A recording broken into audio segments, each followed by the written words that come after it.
Oi pessoal, tudo bem? Professor César falando. Estamos aqui para mais uma aula de ensino remoto de emergência. Bom, no vídeo anterior nós paramos no exercício 11, certo? Muito bem, vamos avançar então nos exercícios. Exercício 12. Então tá lá. Considere o seguinte equilíbrio. N2O4, 1 mol de N2O4 forma 2 mols de NO2, o ΔH dessa reação é 58 kJ. Em qual sentido o equilíbrio se deslocará quando cada uma das seguintes variações for feita ao sistema no equilíbrio? Letra A, adição de N2O4. Então aqui agora nós vamos colocar em prática tudo o que a gente aprendeu, certo? Se eu adicionar N2O4, ou seja, aumentar a concentração do lado de cá, eu desloco para o outro lado, certo? Então, a resposta da letra A, adição de N2O4, desloca para a direita. Letra B, remoção de NO2. Então, à medida que NO2 vai sendo formado dentro do recipiente, eu vou retirando ele, né? Quando eu removo o NO2, eu abaixo a concentração. Estou abaixando a concentração. Então, desloco para a direita de novo. Se o aumento da concentração desloca para o outro lado, o abaixamento da concentração desloca para o mesmo sentido. Isso nós já deduzimos lá atrás. Muito bem. Letra C. Aumento da pressão total pela adição de N2. Então aqui, gente, olha só. Nós vamos dar uma pausa para provar uma coisinha. Uma parada para provar uma coisinha. Por que que o tio vai ter que parar para a gente discutir uma coisa que é importante? Por causa do seguinte, existem duas maneiras principais da gente aumentar a pressão de um sistema. A primeira é pela diminuição do volume, então eu achato o recipiente, né? Eu pressiono o recipiente, e a outra é adicionar lá dentro um gás inerte. Ó, perceba que eu posso aumentar a pressão total do meu sistema adicionando o N2 lá dentro. E o N2 não participa em nenhum momento dessa reação, ele é inerte. Podia adicionar hélio, qualquer coisa que seja inerte, tá? Então, é muito comum aluno no vestibular errar esse tipo de questão, tá? Por quê? Porque ele aprende com o professor que o aumento da pressão desloca sempre no sentido de menor coeficiente estequiométrico gasoso. Então o camarada olha para isso aqui e fala na lata, fala não, desloca para a esquerda e acabou. E na verdade não desloca para lado nenhum, tá? Então fica a dica para vocês. Quando eu aumentar a pressão diminuindo o volume, é válido tudo que o tio falou. Quando eu aumentar a pressão simplesmente jogando lá dentro o gás inerte, não é válido nada do que o tio falou. E o tio vai provar aqui agora, ok? Então, pausa pra gente provar uma coisinha. Daqui a pouco a gente volta nesse exercício aqui. Então, rapidamente, só pra gente ver aqui, ó. Eu vou provar de uma forma qualitativa primeiro e depois de uma forma quantitativa. Tá lá. Então, eu não tenho um N2O4 em equilíbrio químico com 2NO2? Todo mundo gasoso? Muito bem.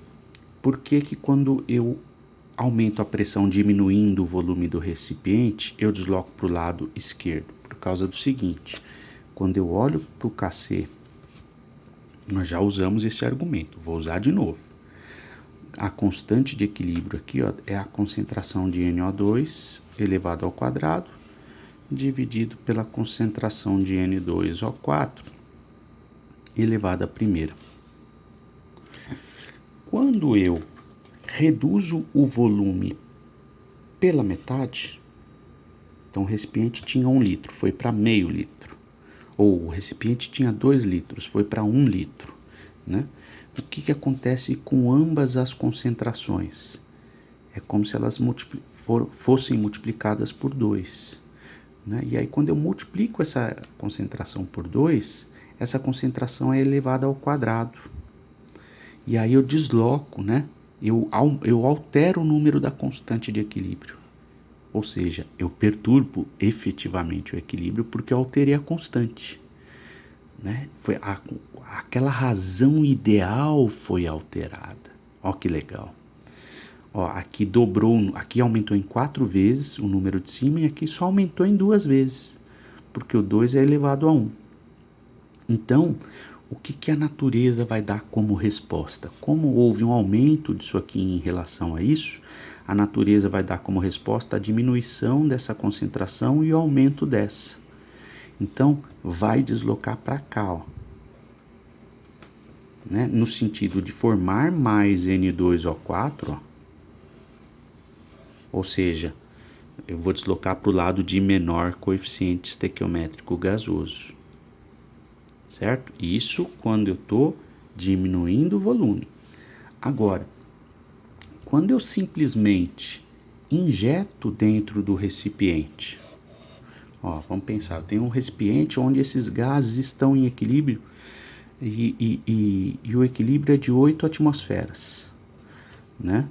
Então, sei lá, 8 atmosferas é a pressão total do meu recipiente, considerando a pressão parcial de NO2 e de N2O4, tá? Eles estão todo mundo lá em 8 atmosferas, certo? Então, a pressão parcial desse gás e desse gás estão lá em equilíbrio bonitinho, a pressão total é 8 atmosferas, né? E é claro que a pressão parcial está associada com a concentração, né? Agora vamos lá perturbar o equilíbrio com azul, né?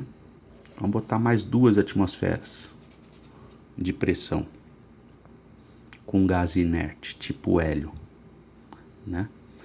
Perguntinha, eu aumentei as pressões parciais de NO2 e N2O4? Não. Esse gás é inerte, ele não mexeu nas concentrações, né? As concentrações ali continuam as mesmas e, portanto, as pressões parciais continuam as mesmas, né? Ai, professor, não entendi. Ficou meio obscuro. Tá bom, vamos provar com número, né? Mas o fato é que o fato de eu adicionar um gás inerte não altera as concentrações e, portanto, eu não perturbo o equilíbrio. O equilíbrio entre o valor de cima e de baixo que gera um Kc, ele não é perturbado. Então fica tudo como está, né? Então estou provando de forma qualitativa. Vamos fazer isso com números para ficar mais claro. Olha lá. Então, para provar, ó, daqui a pouco a gente volta no exercício 12. Para provar essa coisinha, a gente vai usar esse exercício que a gente já fez, tá? Então tá lá. Vamos ler juntos. 3 mols de PCl5 são introduzidos num recipiente. Atingido o equilíbrio abaixo equacionado, verifica-se que 60% do PCl5 inicial sofre dissociação e que a pressão total do sistema é 8 atmosferas. Calcule Kc e Kp. Tá aqui a equaçãozinha, né? Vamos calcular só Kp, tá? Vamos calcular só Kp, esse exercício a gente já fez. E aí, a gente faz o cálculo de Kp bonitinho, depois a gente perturba o equilíbrio adicionando um gás inerte. É isso que a gente vai fazer aqui. E aí, por meio de números, a gente vai provar que o gás inerte não perturba o equilíbrio. E, portanto, não vai deslocar nem para a esquerda nem para a direita. Ok? Então, vamos lá. Vem com o tio que você passa adiante. Vamos para a folhinha. Ó, o tio vai fazer tudo de azulzinho, bem bonitinho. E aí depois a gente vai perturbar o equilíbrio com vermelhinho. Ok? Então, vamos lá. Vamos botar lá a reaçãozinha dentro da tabelinha de equilíbrio. PCl5 gasoso em equilíbrio químico com PCl3 gasoso e Cl2 gasoso, todo mundo com 1 de coeficiente estequiométrico. Tabelinha. Olha lá. Alá, alá, meu bom alá. Uma coluninha para cada substância. Início. Reagiu, formou. Fim. O que ele diz, gente? Ele diz que 3 mols de PCl5 são introduzidos no recipiente. O que é isso? Ele está descrevendo uma situação inicial. 3 mols. Né? Ele falou o volume do recipiente? Não, em nenhum momento. Então, assumir que é 1. 3 mols por litro. Tá? Só para facilitar os números. Nós já vimos que esse litro ele é cortado no final, né? Então, tanto faz se é 1, se é 10, se é 20, vai dar na mesma. Muito bem, vamos trabalhar então na tabelinha com 1. Adicionamos 3 mols por litro desse camarada. Qual que é a quantidade inicial de produto formado? 0 e 0. Muito bem, ele fala que 60% do todo do PCl5 inicial sofre dissociação, ou seja, reage e se converte em PCl3 e Cl2. Então, 60% de 3, dá para fazer de cabeça, é 1,8 mols por litro. Ou, se você quiser, você pode fazer 3 vezes 0,60, que dá 1,8. Ou você pode fazer por regra de 3. 3 mols corresponde a 100%, 60% corresponde a x. Você vai ver que regrinha de 3, x é igual a 1,8 mols por litro. Muito bem. Então, agora os quadradinhos da linha do meio, eu preencho eles olhando para a minha estequiometria. O que a minha estequiometria diz? Diz que toda vez que um mol desse camarada reagir, eu formo um mol desse e um mol desse. Então é sempre 1 para 1 para 1. Se aqui é 2, é 2, 2, 2, 3, 3, 3. Então, se reagir 1,8, foi formado 1,8. Foi formado 1,8. Certo? Eu tinha 3. 1,8 reagiu, ou seja, desapareceu. Quanto que sobra no equilíbrio? Esse menos esse, que dá 1,2.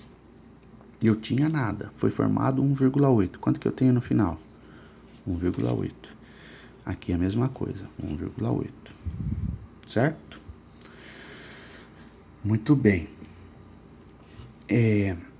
Aqui está todo mundo em mols, né? Todo mundo em mols por litro. Mols por litro, mols por litro. Mols por litro. Vamos calcular a pressão parcial desses caras? Vamos lá. Qual que é a pressão parcial do PCl5? Só desse gás. Qual que é a pressão dele, parcial dele, dentro do recipiente? É o número de mols. Nós já vimos essa fórmula.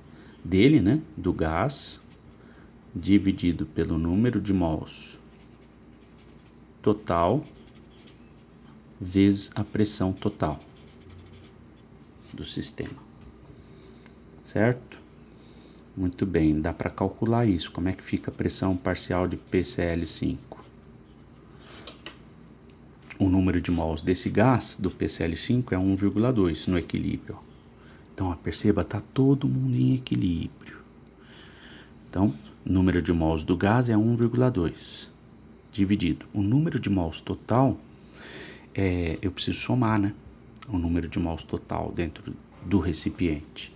Então, é 1,8 mais 1,8 mais 1,2. Isso dá 6. 6 não, 4,8.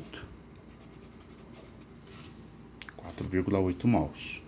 Então, 1,2 dividido por 4,8 vezes a pressão total. A pressão total, o probleminha me dá, que é 8 atmosferas. Tudo bem? Então, fazendo a continha, a pressão parcial do PCl5 é 2 atmosferas. Vamos fazer a mesma coisa para o PCl3. Pressão parcial do PCl3 é o número de mols do gás. O PCl3, o número de mols dele no equilíbrio é 1,8.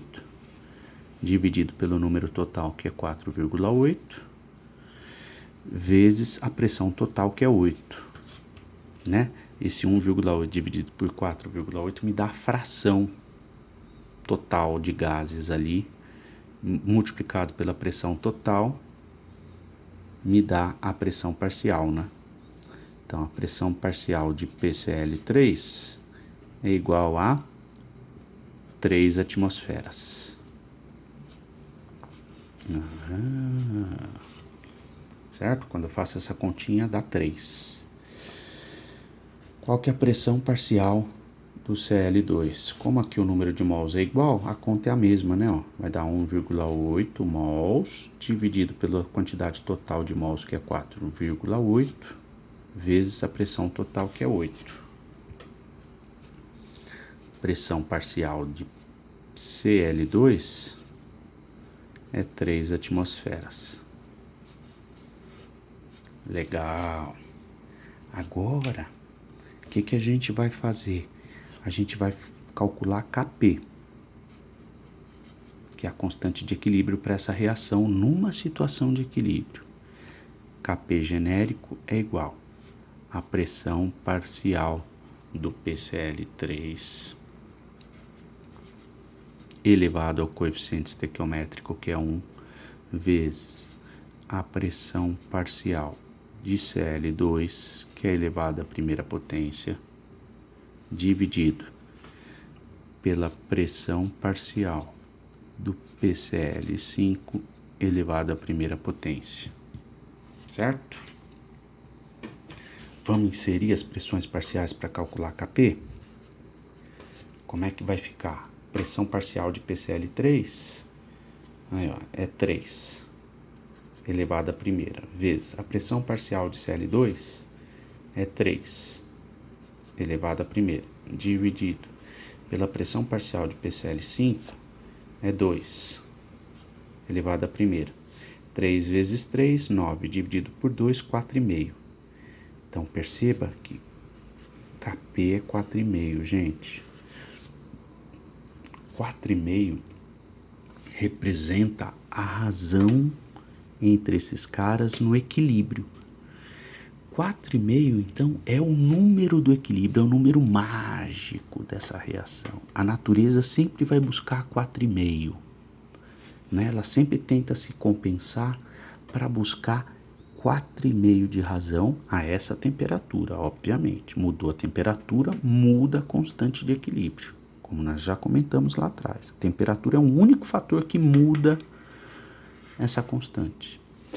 Muito bem. Agora a gente vai usar a canetinha vermelhinha. Por quê? Porque nós vamos perturbar o equilíbrio, né? E aí, no momento da perturbação, é óbvio que a natureza vai sempre buscar o 4,5, tá? Então, como é que a gente vai perturbar o equilíbrio? Simples. Olha só, o que nós tínhamos? Ó, vou voltar aqui no momento do equilíbrio, tá? Nós tínhamos um recipiente que não importa o volume. Ó, eu fiz tudo em mols por litro aqui, mas deixa, ó, não importa o volume, tá? O que importa são as pressões parciais, né? Porque eu fiz com Kp. Eu usei Kp na minha brincadeira. Então eu tinha aqui, ó, a pressão parcial do PCl5, que é 2 atmosferas. Eu tinha a pressão parcial do PCl3, que era 3 atmosferas. E a pressão parcial do Cl2, que era 3 atmosferas. Ó, totalizando 3, 6, 8. 8 atmosferas, que é a pressão total, ó. Isso aqui, ó, esta razão entre esses caras, que me dá 4,5, representa o equilíbrio.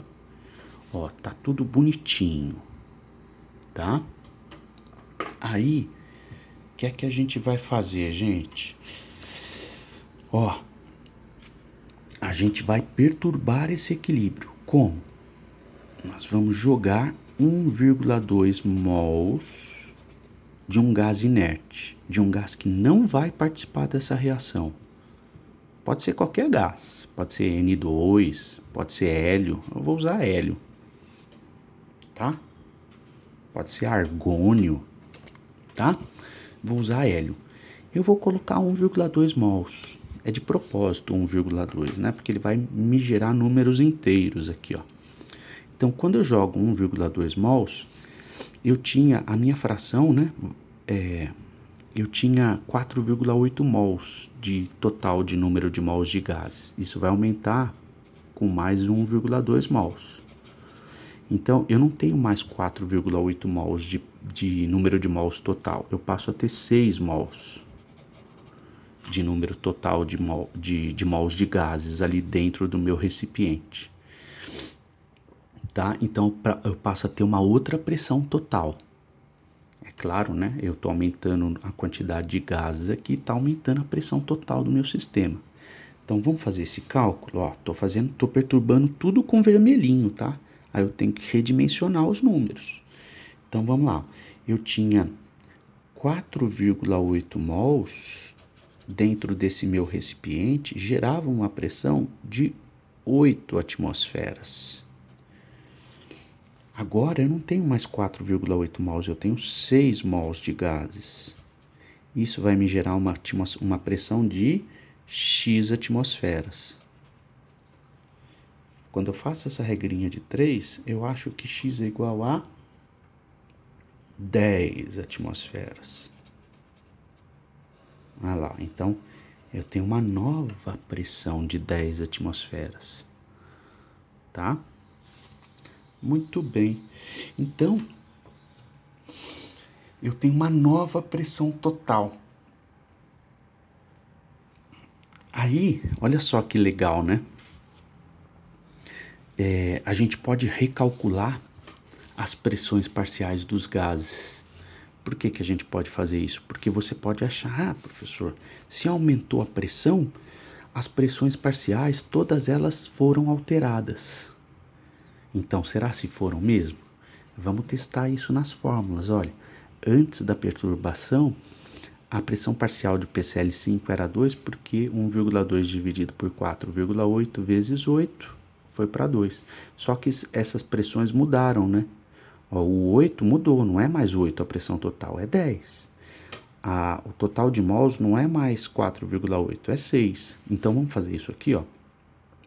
Vamos cortar e vamos botar 6 aqui. Vamos cortar e botar 10 aqui, ó. E aí, uma coisa muito curiosa aparece, né?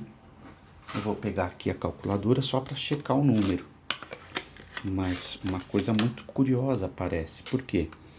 Quando eu pego 1,2, divido por 6 e multiplico por 10, dá 2. Continua dando 2, gente. Você pode fazer aí na sua calculadora. Quer dizer, esse gás que está entrando lá, ele é inerte, ele está aumentando em cima e embaixo, no mesmo patamar. Eles estão meio se cancelando, continua com 2. Esse aumento está se cancelando, né? Então acontece aqui a mesma coisa. Ó, a pressão parcial do gás PCl3 não se altera. Então aqui virou 6 e aqui virou 10. Quando você faz essa nova conta, continua dando 3 atmosferas. Aqui é a mesma coisa, 6 e 10. Continua dando 3. Ou seja, não alterou a minha proporção ideal, que é 4,5. Ó que legal, gente. Eu estou provando para vocês, por meio de números, né, que o fato de eu jogar lá dentro 1,2 mols, ou seja, aumentar em 2 atmosferas a pressão dentro do meu cilindro, do meu recipiente, não alterou em nada as pressões parciais dos gases e, portanto, não alterou o valor de Kp. Então, continua todo mundo em equilíbrio como se o gás hélio não estivesse lá, né? Gente, ficou claro isso? Todo mundo entendeu aqui a brincadeira? Então, isso aqui, ó, é fundamental que você entenda, porque você vai dar aula disso aqui. Se você cair para dar aula numa escola que prepara para o vestibular, né, que prepara o aluno para prestar uma FUVEST, para prestar uma medicina, ou mesmo que prepara o aluno para o ITA, para o IME, você tem que dar sim equilíbrio químico numa certa dose em que você vai cair em questões desse tipo, tá? Eu sei que tem muita escola por aí que não chega a trabalhar equilíbrio químico da maneira como deveria, mas a gente tem que pensar que você vai dar aula de repente numa escola em que você vai precisar dessas coisas. E aí você não pode simplesmente ensinar cegamente para o teu aluno que o aumento da pressão desloca equilíbrio para o lado de menor coeficiente estequiométrico gasoso, tá? Não pode ensinar cegamente isso. Então fizemos aqui a prova de que o aumento da pressão não, por meio de adição de gás inerte, não desloca equilíbrio. Muito bem, vamos voltar agora para a questão 12. Olha lá. Então, se aumento da pressão total pela adição de N2 vai causar deslocamento de equilíbrio? Não. Acabamos de provar que não. D. Aumento do volume. Veja bem, se eu diminuir o volume do recipiente, eu aumento a pressão, né? O aumento da pressão desloca para o lado esquerdo, que é o de menor coeficiente estequiométrico gasoso. Olha como é que é complicadinho, gente. Você tem que tomar cuidado para não se confundir. Então, a diminuição de volume aumenta a pressão, desloca para a esquerda. O aumento do volume diminui a pressão, desloca para a direita. Inverte o raciocínio, tá? Letra E. Diminuição da temperatura. Diminuição da temperatura. Então, vamos olhar aqui, ó. O tio vai copiar essa reaçãozinha aqui na folhinha. N2O4 gasoso em equilíbrio químico com 2NO2 gasoso. O ΔH é 58,0 kJ. Muito bem. Olha, ele não colocou sinal aqui, ó. Se ele não colocou, eu assumo que é positivo, né? Se é positivo, quer dizer que essa reação é endotérmica nesse sentido. Isso é uma convenção. Você tem que saber. Então, esse sentido é endo. Portanto, este sentido é exotérmica. E aí nós vimos lá atrás que